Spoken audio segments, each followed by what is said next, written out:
Bismillahirrahmanirrahim. Assalamualaikum warahmatullahi wabarakatuh.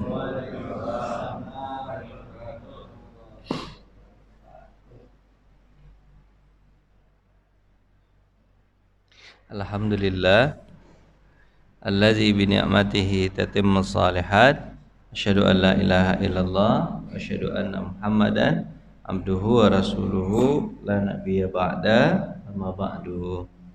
Jemaah yang dirahmati Allah Subhanahu wa taala, kita sekarang kajiannya tentang bab bagian yang keempat dalam kitab Minhajul Qasidin Sarah Mukhtasar Ihya Ulumuddin. Babnya bab 26 tentang hal-hal yang melepaskan. Apa aja hal yang melepaskan? Pertama, kemarin kita belajar tentang taubat. Bertaubat itu yang paling baik buat kita. Bertaubat. Setelah taubat apa, Pak? Bersabar dan bersyukur. Ini hal yang bagus buat kita amalkan. Bersabar, habis itu apa, Pak? Syukur. Jadi gini, ada orang dulu. Di mana saya baca cerita itu ya? Cerita sih. Dia nikah dengan perempuan sangat cantik. Udahlah cantik, kaya lagi.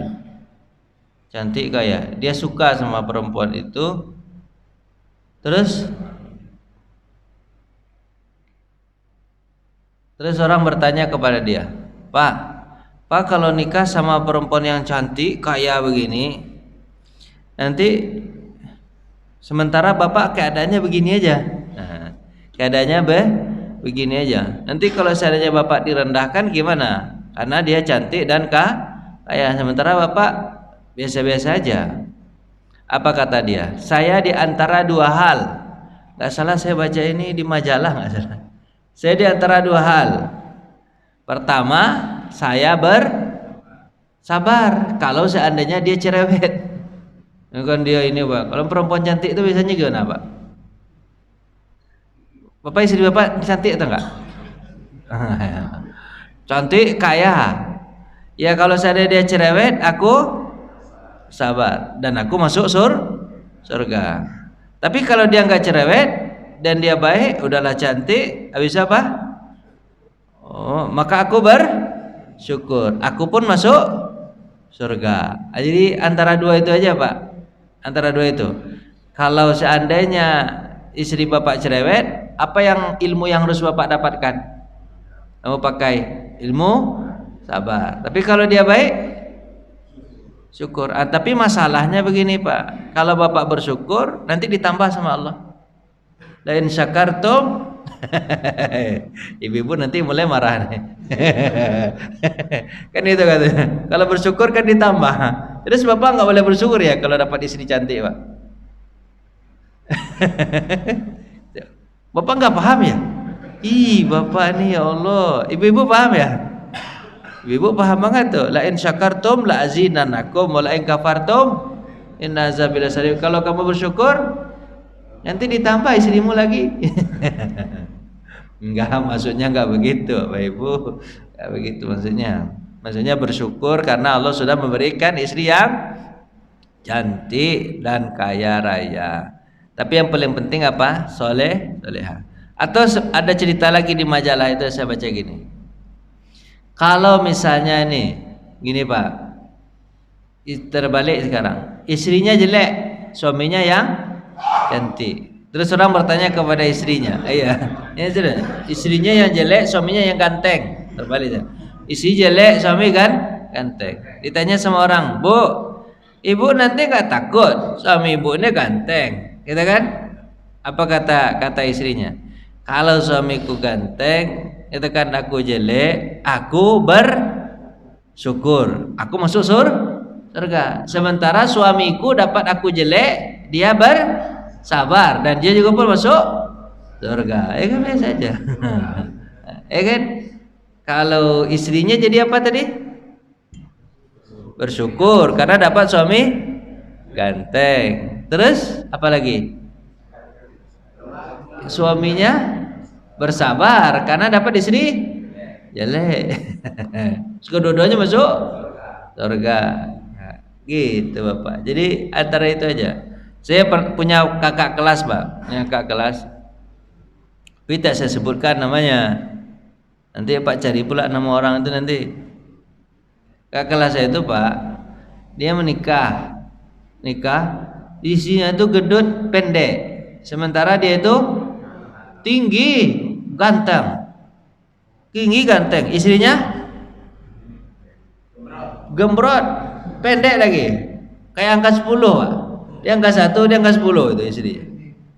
Teman-temannya kan biasa bercanda dulu ketika bercanda dulu ketika sekolah-sekolah kan bisa bercanda dulu.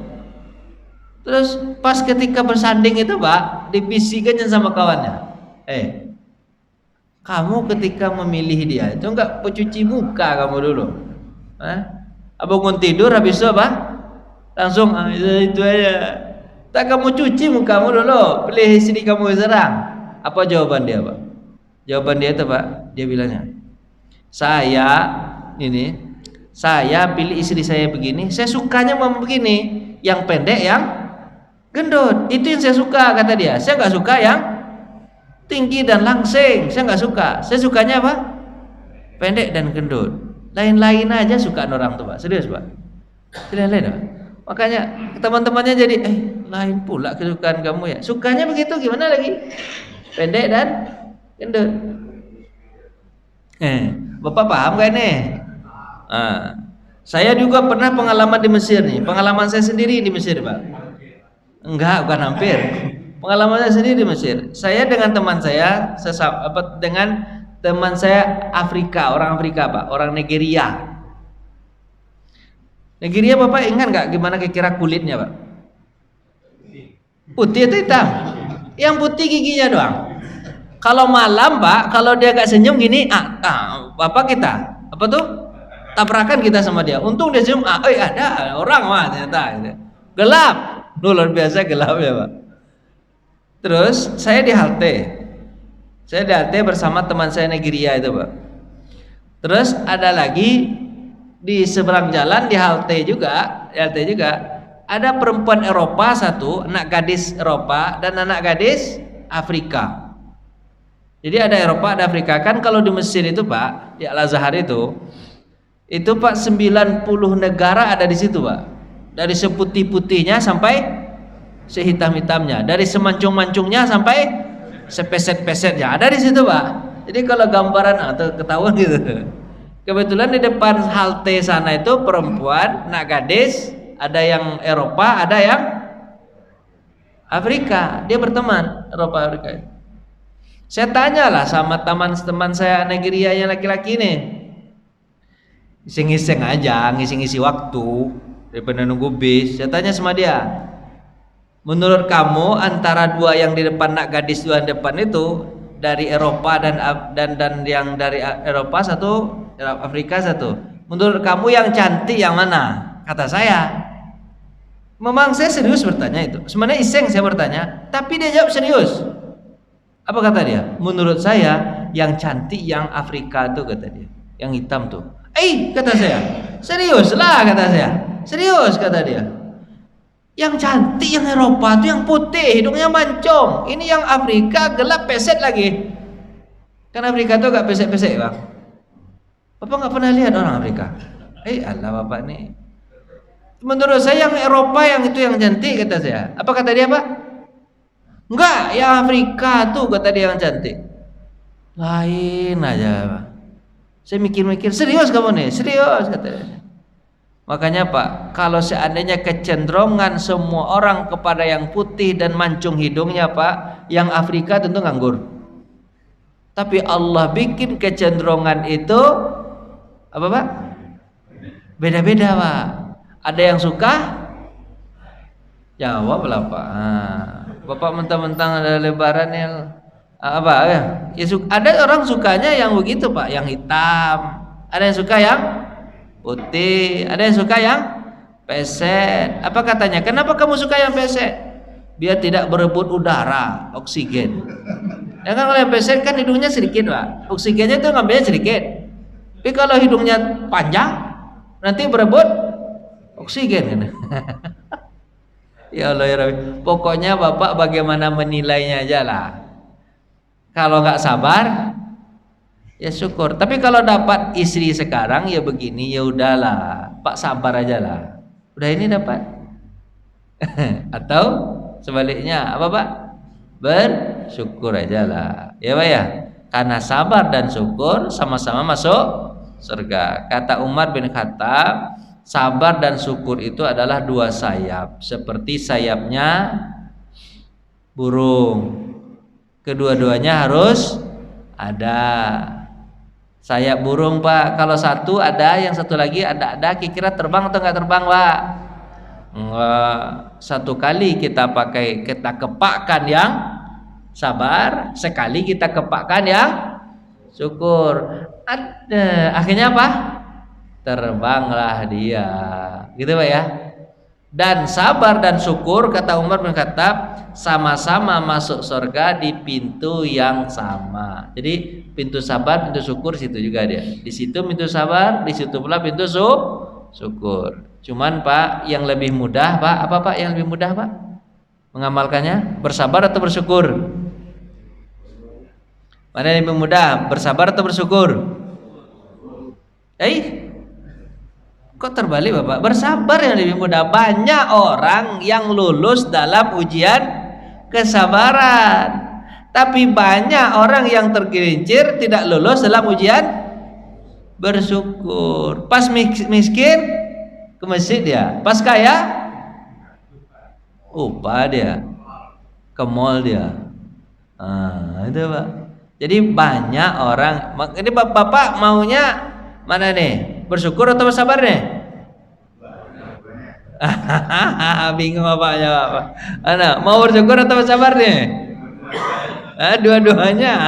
Insyaallah. Ya Pak, tapi lebih mudah Pak, lebih mudah bersabar daripada bersyukur. Sudah Pak. Bersyukur itu Pak, itu godaannya banyak. Bersabar itu nggak ada pilihan, memang harus bersabar. Kalau bersyukur ada pilihan nggak?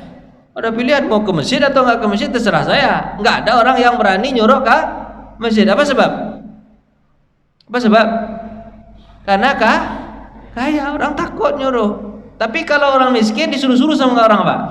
Disuruh-suruh, kamu udah miskin, pergi ke masjid. Udahlah menderita dunia, masa menderita juga di akhirat? Disuruh-suruh sama orang Pak. Karena disuruh-suruh masuk surga. Biasanya suka dibully orang miskin atau orang kaya? Orang miskin. Orang dibully mendapat pahala nggak? Ya. Makanya Bapak pilih apa bagusnya nih biar masuk surga? Apa nih? Pintar Pak ya. Pintar Pak jawabannya ya. Udahlah, lebih mudah. Makanya Nabi mengatakan, aku tidak takut jika kalian miskin, kata Nabi. Karena kalau kalian miskin, iman ada dalam hati kalian. Tapi yang aku takutkan jika Allah bukakan kepada kalian dunia, habis itu kalian berbalik dari Allah Subhanahu wa taala. Maka dulu kan kita pernah cerita, Pak, yang datang ke masjid ini orang-orang kaya atau menengah ke bawah? Kan ada jawaban kan? Kalau orang-orang kaya mau nggak dia datang? Apa jawaban dia, Pak? Sibuk tadi. Yang datang ke masjid orang yang berpangkat atau orang yang RW ke bawah? RW ke bawah. Kalau ke atas dia punya pengajian sendiri kata dia. Terserah dia lah. Apa ini Pak ya? Allah menyebutkan dalam Al-Qur'an kurang lebih 90 tempat. Apa tuh Pak? Tentang kesabaran. Jadi sabar. Allah menisbahkan kepada sabar kebanyakan kebaikan dan derajat yang tinggi. Ini dalam Quran Pak. Apa kata Allah SWT? Sungguhnya kami akan memberi balasan kepada orang yang sabar tanpa hisab. Pahala yang baik banyak sekali Pak orang yang sabar. Innallaha yuwaffas sabiruna ajrahum bighairi hisab. Sesungguhnya Allah berikan apa Pak? Apa? Pahala bagi orang yang sabar itu tanpa ada perhitungan. Dan yang paling mudah mengenal Allah dari sabar itu Pak. Sabar itu paling mudah untuk mengenal Allah. Contoh misalnya apa ya? Bapak sakit, datang ke dokter, datang ke dokter spesialis. Apa kata dokter spesialis? Ketika Pak sakit tuh, dokter spesialis, Pak, menurut saya penyakit Bapak ini sudah stadium 4 ini. Udah hebat ini penyakit Bapak ini. Perkiraan saya nih Pak, 3 hari lagi mati ya Pak nih. Bapak siap-siap aja lah. Kata siapa Pak? Kata dokter spesialis itu. Kira-kira pas Bapak mendengar kata 3 hari lagi meninggal, kira-kira gimana? Aduh, gitu kan? Tapi karena Bapak punya uang, kalau Bapak punya duit, Bapak lagi datang ke dokter yang lebih spesialis lagi, spesialis lagi. Pak datang sama dia, nggak apa-apa, duit habis nggak masalah mah. Datang sama dokter spesialis. Karena dokter spesialis setelah diperiksa semuanya, medical check up, diperiksa semuanya diperiksa, tahu-tahu apa kata kesimpulannya? Menurut ilmu saya nih Pak, kalau model ini penyakit Bapak 2 hari lagi Bapak meninggal nih. Berkurang malah, bukannya bertambah, berkurang. Makin sesak nggak dada Pak? Sesak dada tuh kan. Habis apa? Bapak masih punya duit, duit masih ada, nggak masalah habis. Yang penting sembuh. Datang lagi ke profesor spesialis. Profesor dia nih hebat, dia ada masalah ini. Iba tanya sama profesor tuh, datang sudah medical check up semuanya, sudah diperiksa, darah diperiksa, semuanya diperiksa. Habis apa? Apa kata dia? Menurut ilmu saya nih Pak, Bapak sehari lagi meninggal nih Pak. Makin berkurang ya Allah ya. Kira-kira apa yang Pak lakukan gitu-gitu? Tak ada lagi tempat untuk mengadu kecuali hanya kepadamu ya Allah. Oh ya Allah, oh ya Allah, kan itu mengadu menangis, tolong ya Allah, sembuhkan ya Allah. Istriku masih cantik, nanti dinikahin sama orang. Anakku masih kecil-kecil, utangku masih banyak, taubatku belum cukup, pahala pun belum ada. Oh tolong ya Allah, takut mati ya Allah, tolong ya Allah, berikan aku kesempatan, tolong ya Allah, tolong ya Allah, gitu kan, minta-minta gitu. Habis itu dalam keadaan meminta itu tertidur, saking capeknya berdoa kepada Allah, tertidur. Setelah tertidur bangun. Ketika bangun, lain badan rasanya, agak enteng kan? Biasanya gak begini nih. Enak badannya. Lain nih. Tunggu sehari, tak mati. 2 hari enggak meninggal. 3 hari enggak meninggal. Udah seminggu enggak meninggal. Enggak meninggal dia. Datang dia ke dokter lagi.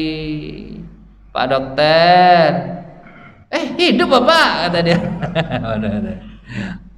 Saya mau periksa lagi Pak dokter, kenapa kok seminggu saya nggak meninggal? Diperiksa sama dokter, di medical check up-nya, kemudian darah diperiksa, semua diperiksa Pak ya, ludah diperiksa, kencing diperiksa semuanya Pak. Apa kata dokter? Tak ada penyakit Bapak, hilang penyakit Bapak. Apa obat yang Bapak pakai? Hebat betul, manjur betul. Apa jawaban dia? Nggak ada Pak dokter, saya ini hanya berdoa aja kepada Allah. Ada putus asa sebenarnya saya berdoa kepada Allah. Apa kata dokter? Mukjizat pertolongan Allah nih. Ini pertolongan Allah nih. Pertolongan Allah nih. Kata siapa? Kata dokter. Masya Allah. Pak, itulah kadang-kadang dalam kondisi seperti itu baru Bapak bisa merasakan keberadaan Allah. Tidak bisa minta tolong kepada siapapun kecuali hanya kepada Allah. Disitulah Allah Bapak akan rasakan keberadaannya. Biasanya Allah begitu Pak. Disempitkannya kita tidak bisa berbuat apa-apa, di situ nanti datang pertolongan Allah, di situ kita bisa merasakan keberadaan Allah. Tapi kalau saya dalam keadaan senang Pak, dalam keadaan senang, Bapak bisa merasakan keberadaan Allah atau enggak? Enggak bisa Pak. Makanya lebih mudah untuk merasakan keberadaan Allah itu kapan Pak? Ketika susah, ketika sempit itu. Makanya Bapak mau sempit atau mau senang? Kan jawabannya senang. Kapan Bapak mau Kalau senang itu susah tuh merasakan keberadaan Allah Pak. Susah Pak. Fir'aun itu hebat atau enggak hebat? Hebat. Namrud itu hebat atau enggak hebat? Hebat. Kaya atau enggak kaya? Kaya. Raja atau enggak raja? Raja. Tapi dekat enggak dia tahu, kenal enggak dia dengan Allah? Enggak kenal. Apa sebab? Karena dibutakan oleh pangkat, jabatan dan kekayaannya. Karena dia merasa bahwa dia tidak butuh Allah, karena dia kaya. Ya tapi Bapak jangan salah-salah pula. Nabi Sulaiman kaya atau enggak kaya? Kaya. Kekuasaan Nabi Sulaiman melebihi kekuasaan Namrud dan Fir'aun. Tapi bersyukur kepada Allah. Apa kata Nabi Sulaiman alaihissalam? Hadza min fadli Rabbi. Ini keutamaan berasal dari Tuhanku. Jadi Pak, makanya Pak, sebenarnya intinya kalau mau kaya itu kenal Allah dulu. Kalau bisa memang harusnya sebelum kaya itu kenal Allah dulu. Sebab kalau sudah kaya tak kenal Allah, susah nanti kenal Allah ketika kaya. Maka kalau biasanya Pak ya, mohon maaf ini, orang kaya kalau kayanya dari nol, paham nggak Pak? Merintis dari nol, itu biasanya kayanya kaya tawadu. Tapi kalau dia dapat dari orang tuanya atau dari segala macam, bukan hasil usahanya, kayanya gimana Pak? Kaya sombong biasanya Pak. Jadi, kalau dia langsung dapat, bukan Pak. Kalau kita yang dapat, misalnya Bapak dapat awal-awal misalnya dari bawah, dari nol, dapat motor bebek dulu. Kira-kira motor bebek itu Bapak ini enggak? Bapak apa tuh? Bapak sayang-sayangi enggak? Oh ini modal awal dulu nih, motor bebek nih, kemana-mana pakai motor bebek nih. Wah, sayang kan? Bapak pernah nggak lihat ada orang jualan, misalnya kan jualan, dia sekarang punya kedai besar. Terus tapi di depan kedai itu ada apa? Kalau dia jual sate apa Pak? Pikul itu, ditaruh di depan. Orang bertanya, kenapa ini ditaruh di depan? Ini kan nggak jualan di sini. Apa tuh? Mulai dari ini saya baru dapat kedai besar, masih diingat gitu Pak. Dia masih menghargai perjuangan dia yang dahulu. Tapi kalau dia dapat besar langsung, mana dia bisa menghargai gitu Pak. Dah lah Pak, lanjut ya. Hadis tentang kesabaran. Seseorang tidaklah diberi suatu pemberian yang lebih baik dari lebih luas daripada kesabaran. Jadi pemberian yang lebih baik itu adalah pemberian apa Pak? Sabar itu pemberian. Makanya Pak, kalau Bapak sakit mintanya sama Allah. Kalau ulama-ulama dulu tuh kalau sakit dimintanya bukan sembuh, tapi apa? Berikan kesabaran lebih untuk bisa tahan sakit. Sebab kalau seandainya kita sakit kemudian kita sabar, itu dapat pahala 2 kali lipat dibandingkan sehat. Kalau sehat pahalanya berapa Pak? Kalau sholat Pak 1, tapi kalau sakit pahalanya berapa? 2. Kalau dia sholat maka pahalanya 2. Pertama pahala mengerjakan sholatnya, yang kedua pahala sabarnya dalam menahan sakit. Dan Allah memberi pahala kepada orang yang sakit, pahala sholatnya Pak, pahala sholatnya belum pahala sabarnya. Pahala sholatnya sama nggak dengan pahala sholat orang yang sehat? Walaupun dia sholat dalam keadaan duduk, pahalanya sama nggak? Sama. Orang berdiri sholat, dia duduk sholat, pahalanya sah nggak Pak? Sah nggak ibadahnya? Sah. Pahalanya sama. Kalau dalam sisi sholatnya, tambah lagi nanti sisi sabarnya. Jadi sebenarnya sholat itu bukan berdirinya itu Pak, tapi apa? Hatinya. Kalau hatinya khusyuk kepada Allah walaupun dalam keadaan berbaring ketika dia sholat, pahalanya sah, ibadahnya sah, pahalanya sama dengan orang yang berdiri. Nah, gitu ya. Kedudukan sabar bagi iman adalah seperti kedudukan kepala dalam badan. As-sabru alal iman apa tuh? Karra'si fil badan. sabar. Jadi sabar itu paling tinggi, Pak. Benar, Pak. Sabar itu, Pak, paling tinggi dalam kehidupan manusia. Kepala, ibarat apa, Pak? Kepala itu kan yang ngatur. Di orang kalau sabar itu, Pak, ibarat apa, Pak? Rem ya, Pak. Bapak? Rem. Mana yang lebih penting, Pak, ketika naik mobil? Gas atau rem?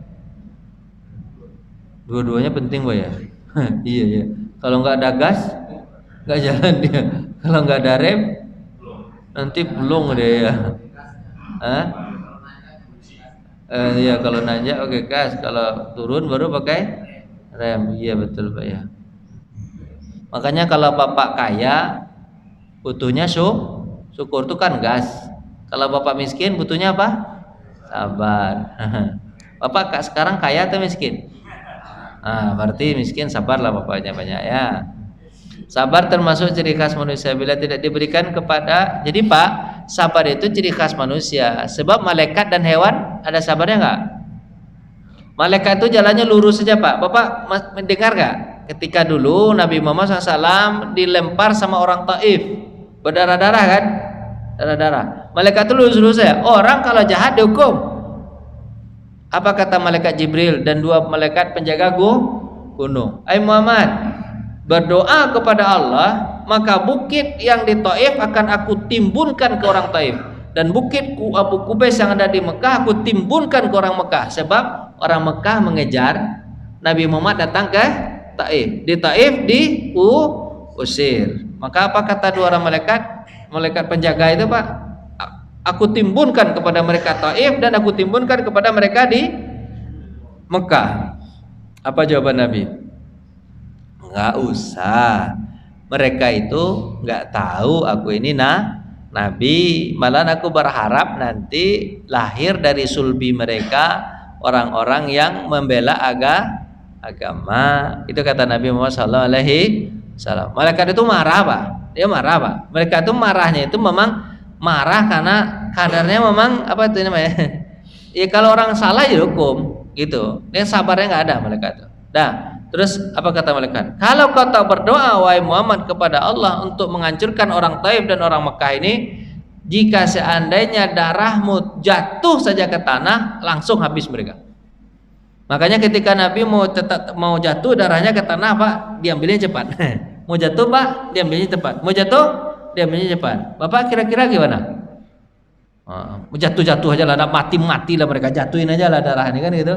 Tapi di Muhammad enggak, Pak. Ketika mau jatuh, diambilnya, disekanya cepat supaya tidak jatuh ke. Kalau jatuh ke tanah habis Taif, habis Mekah. Sabar Nabi Muhammad apa ya? Malaikat enggak punya sabar. Binatang punya sabar enggak? Ada binatang sabar mah. Kalau dia mau kawin tengah jalan kawin aja dia mah. Binatang apa ya? Itu. Tapi kalau manusia ada sifat sabar, ini keutamaannya. Nah, jadi sabar itu Pak, kita punya hawa nafsu enggak? Punya. Hawa nafsu itu harus diumbar atau enggak? Enggak, dia harus ditahan. Disalurkan kepada hal yang halal. Bapak punya marah atau enggak? Punya. Marah itu harus diumbar atau bukan? Enggak, tapi harus diapain? Tahan. Ditahan, nanti marah sesuai tempatnya. Jangan marah-marah sembarang marah aja. Ada tempatnya. Di mana tempat marah itu, Pak? Tempat marah ketika Allah marah, baru Bapak marah di situ.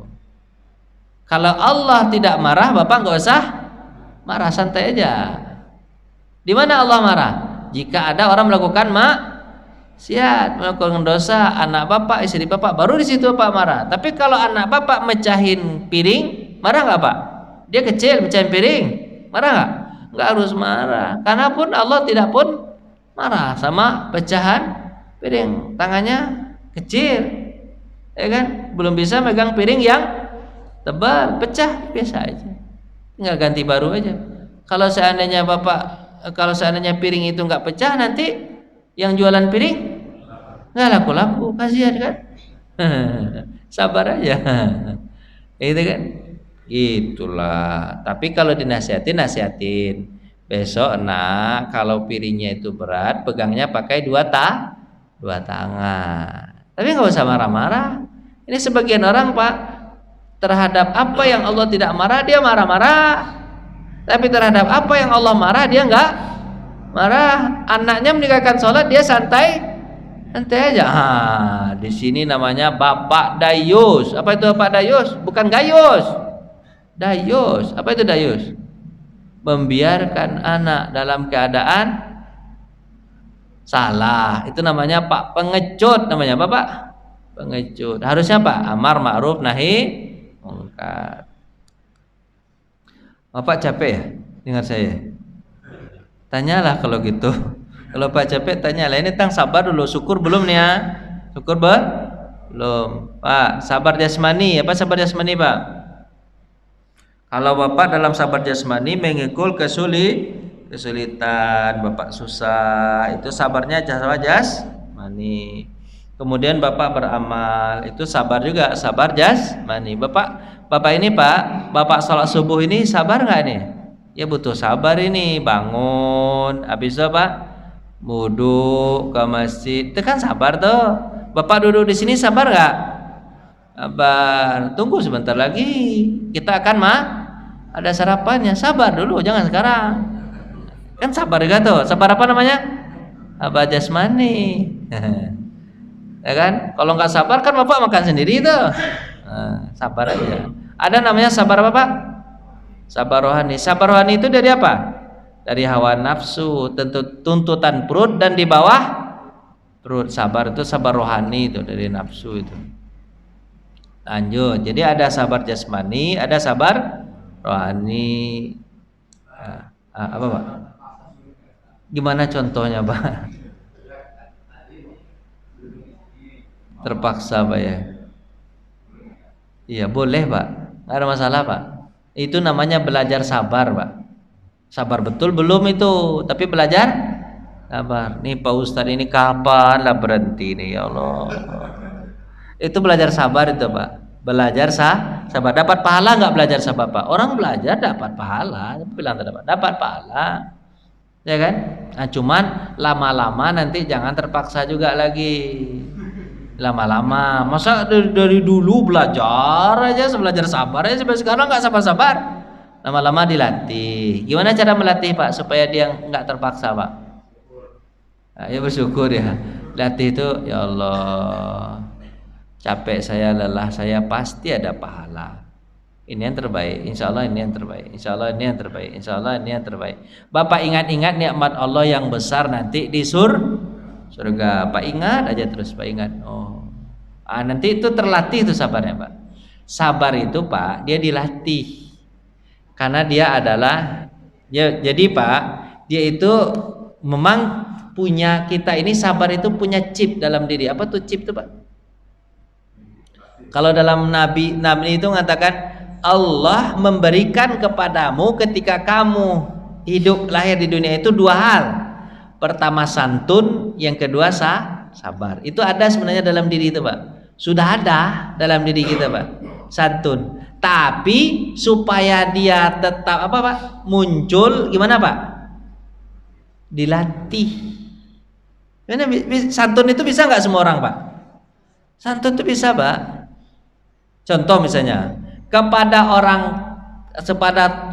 atasan atau orang kaya atau di atas apa, Bapak bisa santun nggak? Serius? Atasan Bapak bisa santun nggak?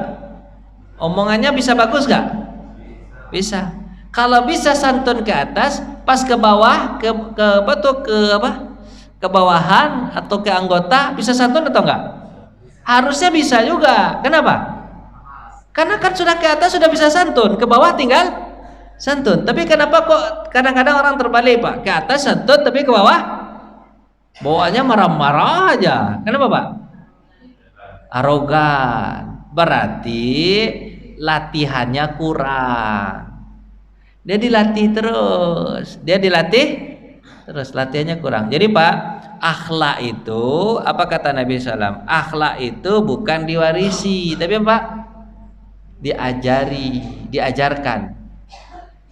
Anak itu misalnya, makanya Pak, Bapak punya anak, Pas ketika kecil, tahu-tahu dia langsung jadi orang baik atau enggak? Enggak. Anak itu pun kalaupun ayahnya ustadz, ibunya ustazah, walaupun ayahnya guru, bapaknya guru, ibunya guru, apakah anaknya otomatis jadi orang baik? Belum tentu. Harus gimana Pak? Diajar, dilatih. Tapi Pak mungkin bertanya, kenapa ya nggak otomatis saja tuh anak itu jadi orang baik? Kalau otomatis anak itu jadi orang baik, nanti enggak bapak ibu nggak dapat pahala. Kan melatih anak itu dapat pahala nggak? Dapat pahala. Makanya Allah jadikan anak kita itu ya kadang-kadang ya gitu, kadang-kadang apa? Namanya juga manusia punya keinginan sendiri. Pak, kepala bapak dengan kepala anak satu atau masing-masing punya satu? Masing-masing. Jadi kepala kita dengan kepala anak kita tuh, anak punya kepala satu, kita juga punya kepala, walaupun darahnya sama dengan kita, dagingnya sama dengan kita, tulangnya sama kita, kita yang melahirkan dia, misalnya kan ibu yang melahirkan dia, tapi tetap saja dia punya kepala satu, dia punya keinginan. Manusia kalau nggak punya keinginan apa namanya? Idiot namanya itu, kalau nggak punya keinginan. Manusia yang cerdas itu Pak, dia punya keinginan, cuma kita ayahnya harus menyesuaikan keinginannya kepada keinginan yang baik, mengarahkan aja kerjaan. Di situ letaknya kita dapat pahala. Kalau enggak dapat pahala kita kalau langsung baik anak kita, ya kan? Makanya Pak, kalau ada anak itu, anak-anak agak banyak keinginan itu ya tinggal diarahkan doang. Jangan marah-marah bawaannya sama anak yang punya keinginan, ya kan? Misalnya dia kepengen makan es krim aja terus, itu tinggal bilang, nah kalau makan es krim terus tuh nanti sakit tenggorokannya, kan tinggal dibilang begitu. Kadang anak itu atau orang itu nggak bisa dibilang satu kali, bilang berapa kali Pak? 3 kali, 4 kali, 5 kali, 6 kali. Bapak aja juga begitu kan? Bapak berapa kali dibilang biar bisa bapak jadi orang baik? Jawablah, berapa kali? Berkali-kali. Bapak dengar ceramah begini udah berapa kali? Udah berkali-kali. Udah diamalkan belum?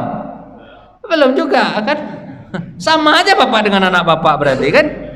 Diulang-ulang. Nggak masuk-masuk juga. Tapi satu saat nanti dia akan masuk. Satu saat nanti.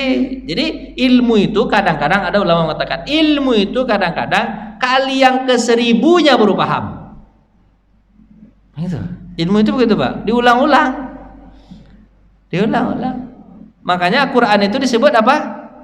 Bacaan yang diulang-ulang. Al-Quran itu Pak nggak harus sekali baca, diulang-ulang. Bapak baca Al-Fatihah sekarang, ada iman masuk sedikit. Besok baca Al-Fatihah lagi, masuk lagi iman ya sedikit. Jadi nggak langsung baca langsung paham, langsung nggak. Kadang berulang-ulang dibaca baru paham. Jadi Bapak jangan bosan-bosan baca Al-Fatihah. Bosan saya salat itu baca Al-Fatihah aja terus. Yang lain-lain aja lagi baca. Novel agak baca kayak enggak bisa, Pak. Karena ilmu itu harus diulang-ulang. Kan? Dan enggak sabar. Udahlah pulang aja lah kita lagi. Lah Pak Ibu, udahlah, tanyalah Pak Ibu, tanyalah. Mau nanya enggak Pak? Silakan Pak.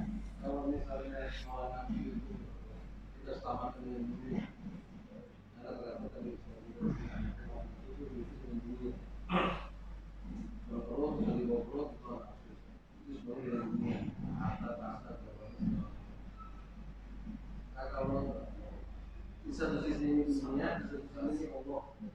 Apa sih kita orang beriman? Karena Allah benar-benar Allah. Sabarnya kita nggak jadi apa tadi? Supaya tadi kita tetap bersabar dan bersyukur. Nah ini awal nafsu itu dunia, bukan dunia. Ya mungkin kita bilang bukan saya salah. Di satu sisi ini ada Allah. Nah kita orang beriman sudah memilih apa sih kita terhadap Allah dan terhadap dunia yang terhadap awal nafsu. Dunia ditundukkan, Allah dikejar. Itu sikap kita Pak. Itulah kehebatan Nabi Muhammad SAW. Jadi Allah menguji kita dengan dunia ini. Memang kita berada sekarang di dunia Pak, tapi jadikan dunia itu adalah tempat kita berpijak. Kita pijak aja dunia itu untuk melompat kepada Allah Subhanahu Ta'ala. Jangan jadikan dunia ini sebagai tujuan. Mohon maaf nih Pak, Bapak kalau bisa menundukkan dunia ini dalam diri Bapak berhasil. pasti berhasil. Dan Nabi Muhammad dan para sahabat itu yang dia hebat, bisa menundukkan dunia. Tapi kalau seandainya dunia ini ada di depan mata dan itu adalah tujuan Pak, itu malapetaka. Serius, malapetaka Pak. Orang korupsi gara-gara apa? Dunia. Orang menipu gara-gara apa? Dunia.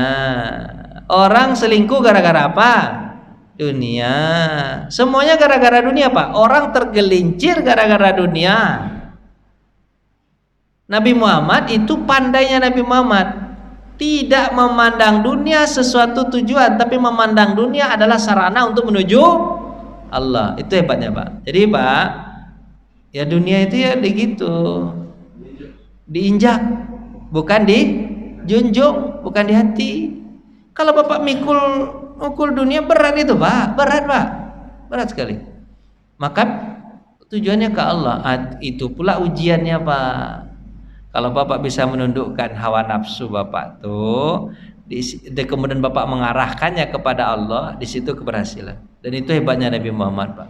Nabi Muhammad butuh dunia nggak kira Pak? Nggak, maksudnya Nabi Muhammad tujuannya dunia atau enggak Pak? Nggak ada sedikit pun Nabi Muhammad tujuannya dunia mah. Tujuannya apa? Allah. Jadi kalau tujuan Allah tuh Pak, itu ringan hidup tuh Pak, serius ringan Pak, ringan banget itu. Dicela sama orang, dia bilang apa? Orang yang mencela, saya dapat pahala, dia dapat dosa, santai aja. Diambil hartanya sama orang, duitnya sama orang, santai aja. Apa sebab? Dia yang ngambil, dia dapat dosa, aku yang diambil barang aku dapat pahala, santai aja. Hidup itu enteng rasanya Pak. Dapat alhamdulillah, nggak dapat ya nggak jadi masalah, enteng Pak. Tapi kalau dunia jadi tujuan Pak, berat semua. Berat hidup tuh mah, berat. Nggak dapat iri. Nggak apa, nggak punya mobil, nggak punya rumah, apa jadinya? Iri. Padahal mobil dan rumah dibawa nggak nanti ke alam kubur? Menodok. Dia semuanya tinggal, jadikan aja sarana. Kalau dapat alhamdulillah. Tapi Bapak harus ingat-ingat, rezeki itu sudah dijamin sama Allah. Makanya Pak ada yang mengatakan gini, bagaimana mungkin aku takut miskin sementara Tuhanku maha kaya. Jadi nggak takut Pak. Bagaimana mungkin aku mengambil yang haram sementara Tuhanku menyediakan yang halal. Kayak gitu kata-katanya nanti kalau dia ingat Allah tuh Pak. Tapi kalau orang nggak ingat Allah gimana? Oh, yang haram aja susah, apalagi yang halal. Ya udah, yang ini di depan mata ini ambil dulu. Berarti dia tidak ingat Allah. Makanya Pak, pandai-pandailah Bapak menundukkan apa? Menunjukkan dunia ini dalam hati. Sebab Allah tidak pernah memuji dunia. Allah tidak pernah memuji dunia dalam ayat Al-Quran Pak. Nggak pernah dipuji Pak. Tak pernah dipuji. Yang mana tuh? Gerek. Yang mana tuh Pak? Biarlah enggak apa-apa, kita pulang lagi habis nih. Nah, kita pulang lagi. Ya gitu Pak ya. Pandai-pandai nundukkan dunia Pak ya. Jadikan dunia ini sarana aja. Jangan jadikan tujuan. Biasa aja masalah dalam dunia ini. Kalau dapat, alhamdulillah. Kalau nggak dapat, ya jadi jangan jadikan masalah, biasa aja. Dah ya Pak Ibu ya, cukup ya situ ya. Nah, terima kasih atas perhatian. Mohon maaf atas segala kekurangan. Ini baru dalam konsep bersabar. Besok kita bahas apa? Bersyukur, insya Allah. Terima kasih. Assalamualaikum warahmatullahi wabarakatuh.